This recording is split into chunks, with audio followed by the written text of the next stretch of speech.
Oh, I remember now. I remember this game.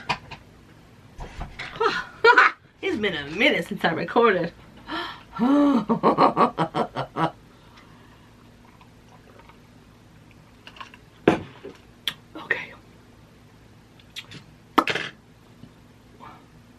Are we ready? Hey y'all! Today, let's talk about copper.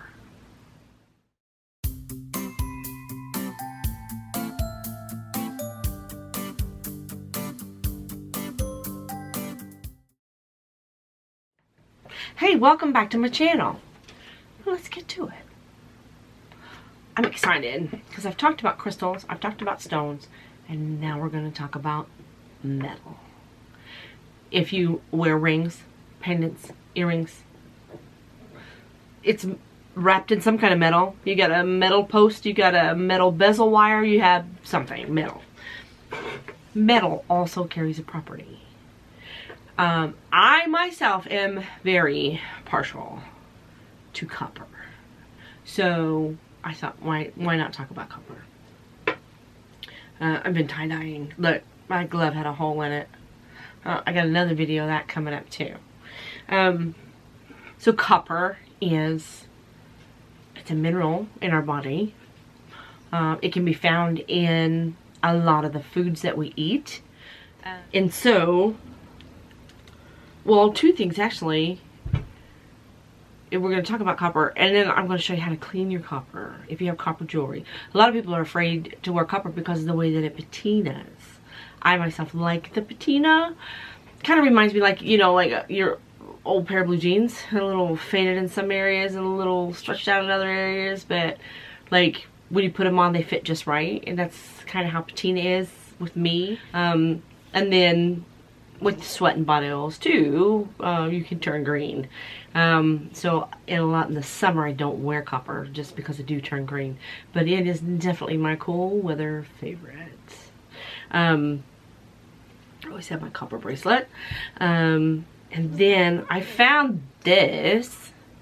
I'm going to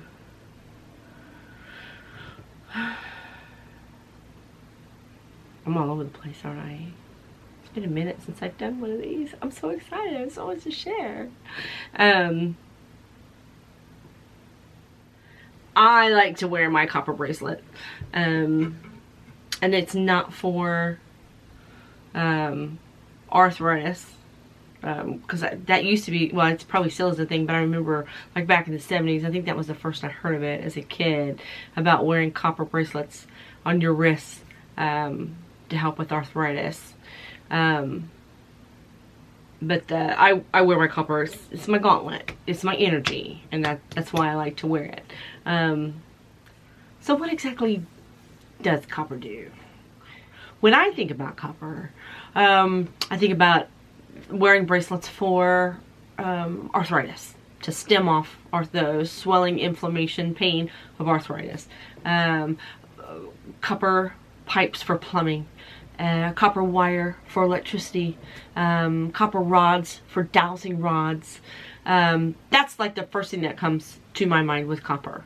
And then when you relate that to the energy that copper has, because it's used with electricity, and it's a conductor of electricity, it's a conductor of energy.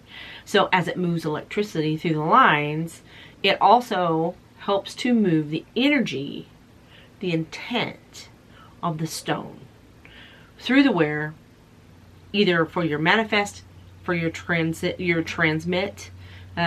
your intent. Copper is that amplifier of that energy, that carrier of that energy.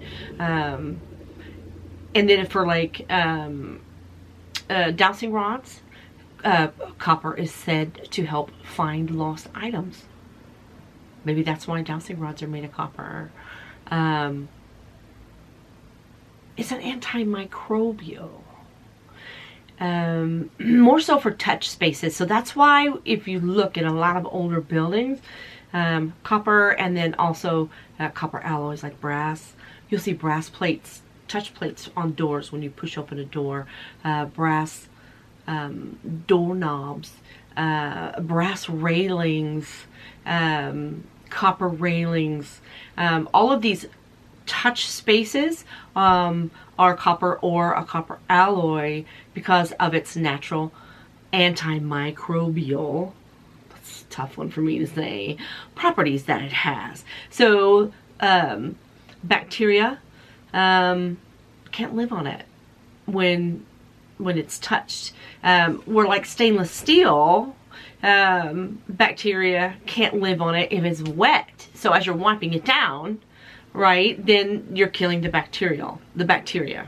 But with copper, it doesn't have to be. It can be dry and you just touch it. And that's all it takes. So if you've touched something bacterial, blah, blah, antimicrobial, and then you touch, you know, a copper touch plate, doorknob, push plate, railing, you hold a rail, then it kills it instantly. And so think about like your bus lines, subway lines, your railings going up and down stairs, anything that you touch, there's gonna, most times, you're gonna see a lot of copper or a lot of copper alloy. And then it can just be, you know, cast iron and painted and, you know, but they're still doing a lot of studies because it's like, how come that's not in a hospital? And they're still doing studies about it, as far as like the effectiveness of copper, I think, and also like the efficiency cost-wise of copper over stainless steel, and that's just like quick touch on copper, like initially, like the first thoughts that come, and then when we go deeper into copper. So this is copper, and I picked this up basically as a piece of art from a copper artist when I was in Tucson, and was at a market, and she had all of our copper jewelry and things there, and this is basically the splatter from when she is like welding it together, or, you know, well, I don't know, whatever she does with copper. But when you look at it like this, it kind of looks like a dragon head. Here's the mouth, tooth, the back of his head. And I was like, oh my God, I fell in love with it. So I'm going to put it in a shadow box and mount it as a piece of art. But this is copper, just slag, copper slag. And then copper wire, like what we're used to, like what we see in jewelry. And it's got a nice patina on it. I'm going to show you how to clean that. I gotta remember to keep it in frame. So copper is a mineral that combats lethargy, passivity, restlessness, excitability. It stimulates initiate and optimism, diplomacy and independence, contentment, confidence. It's a freeing energy that helps you to release all of your restrictions that you've put on yourself. It helps you to release guilt and shame. It's known as a bestower of good and brings benefits to the wearer. It stabilizes energies of intuition. I wrapped this on a really, really cool piece of quartz. Crazy clear quartz. And it's had another piece of quartz growing across it here. You can kind of see that there. But it's got a lot of patina on it. Same as these earrings. So there's a lot of patina. And you can see how dark it is. So we are going to clean these and do time lapse. This will be a good one. It's got a lot of patina on it.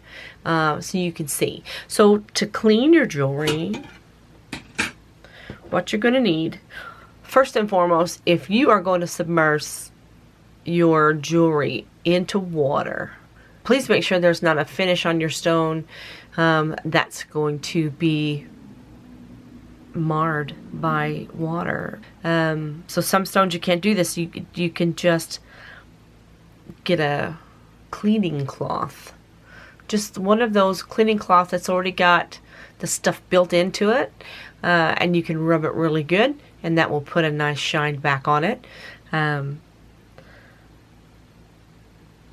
But if you have like just a little natural stone like these peridot, focus, like a natural stone like these peridots with no coating on it, just a natural stone with no coating on it, this is a quick and easy way.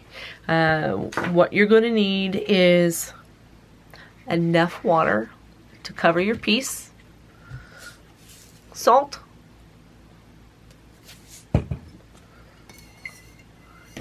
and vinegar. This is about a half a cup of water. So with that half a cup of water, I'm going to put in 2 teaspoons of salt.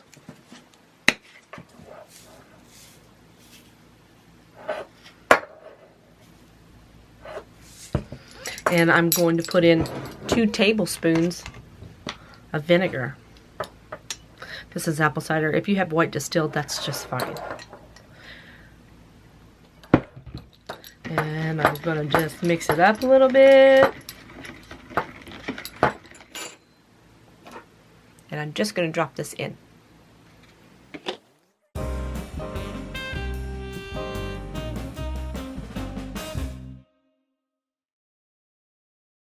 There we go.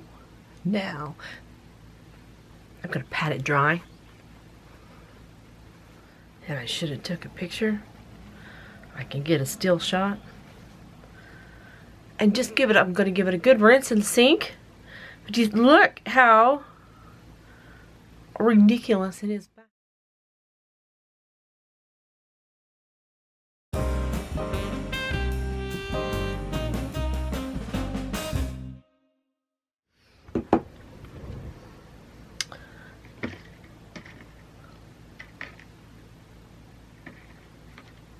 And just take them out. And then I'm just going to pat them dry. Just going to push that over to the side. Dump it so the cats won't get into it. But do you see where it had that big buildup of patina on that one side? Look how... Oh, focus. Look how shiny. Hang on. There we go. Look how shiny. Not one bit of patina on there at all. Not one bit. It's brand new. That's what they look. Brand new. So please like and subscribe so you don't miss any of my upcoming videos. I've got more tie-dye. I've got one on bloodstone, on meditation, rainbow obsidian, and more jewelry wire wrapping how-tos. So I'm going to be busy here coming up in the near future. I don't want you to miss out on any. And remember, be peaceful and be kind. It's important. I'll talk to you soon.